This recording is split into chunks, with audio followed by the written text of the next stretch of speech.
Bienvenido a esta primera reflexión sobre educación.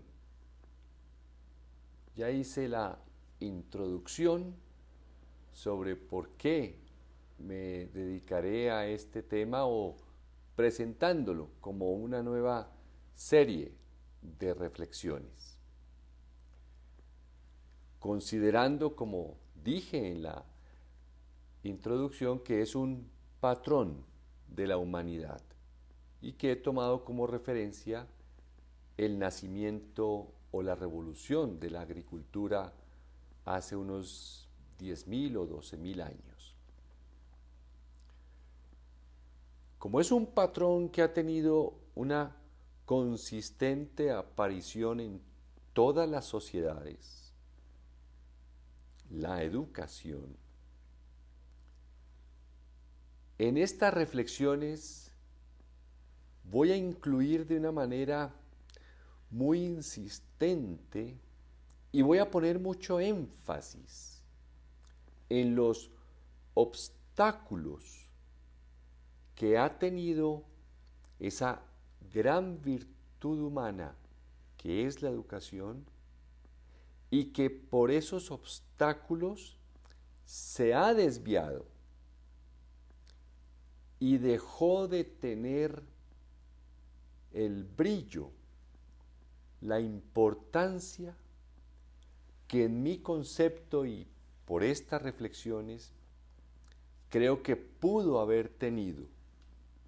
Creo que la educación como virtud natural de la sociedad humana debió haber alcanzado unas alturas muy superiores si no hubiera sido por esos obstáculos que la desviaron, la transformaron mejor. Hoy señalaré uno de esos obstáculos. Pero para llegar a ese obstáculo que la desvió, como digo, voy a plantear dos conceptos muy asociados a la educación. Acuérdese que estamos imaginando las sociedades primeras de la agricultura, las tribus, las comunidades que se asentaron, se quedaron en un solo lugar en diferentes partes del mundo y una vez descubierta la agricultura, crecieron como pueblos, ciudades, etc. El primer elemento asociado a la educación es el trabajo, sin lugar a dudas, ¿cierto? Las primeras sociedades, muy seguramente, los hombres y las mujeres le enseñaban a sus hijos ciertos oficios que iban a servir a su supervivencia para poder defenderse de las amenazas naturales en las que vivían o que tenían. Esas amenazas se debían controlar, minimizar con las habilidades que aprendían unos y se las enseñaban a otros. También eso es trabajo. Parte del trabajo era defenderse en la medida en que iban creciendo los niños, las niñas. Trabajo. Hoy le llamamos trabajo. No tenemos ninguna posibilidad ni remota de saber cómo le llamaban ellos. Es más, es muy probable que las primeras maneras de expresión como un idioma fueran más poéticas que en prosa. como las nuestras. Bien. El trabajo adaptativo también para producir comida. Entonces se enseñaron los oficios asociados a arar, seguramente fue lento, a cuidar lo que estaba creciendo de la tierra, a saber en qué momento se cosechaba, se recogía, cómo cuidar eso que se recogía en ausencia de las despensas que hoy conocemos, cómo se preparaban los alimentos. Eventualmente asociarían algún alimento a algún malestar que ocasionaba en las personas. Hoy sabríamos o sabemos que hubieran sido malestares digestivos o en algún otro órgano. Todo eso debía ser parte de la educación sin formar un programa académico como hoy lo entendemos, pero sí ya era algo que sin duda podemos llamar educación. No sé si está de acuerdo conmigo, pero estos son los pasos de esta reflexión. Ese es un elemento entonces, el trabajo. El otro elemento al que me quiero referir antes de ir al obstáculo que he mencionado es uno que aún era más desconocido para esos antepasados nuestros que crearon las primeras ciudades, pueblos, civilizaciones en torno a la agricultura o que la agricultura fue el origen de esa gran revolución de la organización de los pueblos.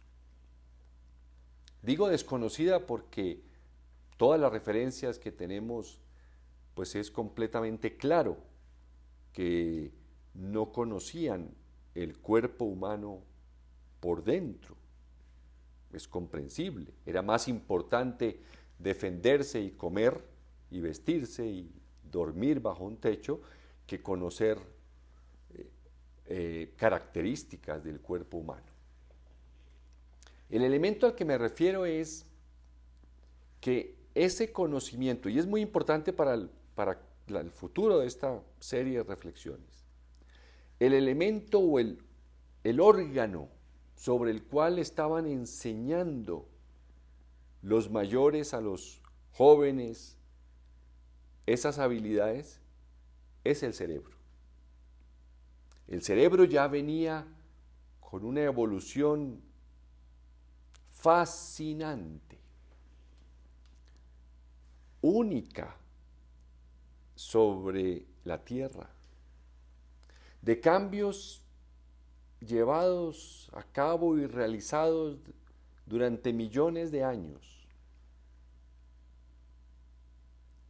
cambios que le permitieron a esta especie adaptarse en ausencia de las defensas físicas como las de los demás animales, alas, fuerza, velocidad, etc. Ese cerebro creador es el que intuyó, descubrió, creó la agricultura. No estaba en ningún manual la agricultura. La creó un ser humano, por supuesto varios, pero salió del cerebro creador. Ese cerebro creador es el que, por un lado, innova, descubre, inventa la forma de sembrar, pero por el otro lado, el cerebro racional es el que enseña, el que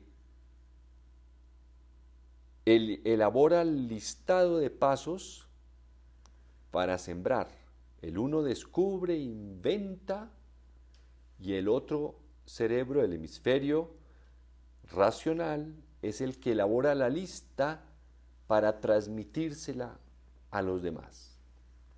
Y así en una cadena de creatividad, racionalidad, creatividad, racionalidad, racionalidad, fue creciendo la humanidad. Imagine la maravilla que es crear el fuego, la rueda. Piense todo lo que significó la invención de la rueda. Sobre el cerebro, entonces, trabajó desde un comienzo la educación. Eso lo tenemos ya muy claro. Cualquier persona que sufre un daño en su cerebro tiene inmediatamente una pérdida de una función. Y si sufre el daño en alguna de las funciones del conocimiento, de la memoria, como por ejemplo las demencias, pues simple y concretamente pierde la capacidad de aprendizaje, de memorizar, de volver a aprender, de adquirir experiencia, etc. Estos dos elementos entonces los veo muy asociados a la educación. Para ir desde ya armando la educación con sus elementos que en estas reflexiones le propondré a usted para que, como dije en la primera, sumando todos sus pensamientos y reflexiones, usted alimente muchísimo también con las actividades propias de su conocimiento esta belleza de historia de la humanidad asociada a la educación. ¿Cuál es el obstáculo que veo yo que desvió la educación y el trabajo como elemento que lo sumé a la educación? Pues ni más ni menos que algo profundamente doloroso en la historia de la humanidad. Doloroso, penoso, vergonzoso si fuéramos una especie que tuviera que presentarse ante otra especie similar a la nuestra en otro planeta. Tendríamos que ver cómo escondemos ese capítulo, o esa existencia, o esa natural inclinación. Me refiero a la esclavitud. ¿Por qué en esas tribus a alguien y a un grupo muy pequeño de personas no solamente quieren mandar sobre todos, sino que se apoderan de su vida, les hacen sentir en su idioma, de la manera como se comunicaban y cómo se trataban? Fíjese lo interesante hoy, que vemos tanto maltrato en los sitios de trabajo. Parece que ahí podemos encontrar un hilito que nos una y nos haga entender o comprender un poco más ese fenómeno. ¿Por qué razón unos esclavizaron, se apoderaron, los torturaron, los maltrataron para que trabajaran para ellos, para los que se autodenominaron dueños de la tribu?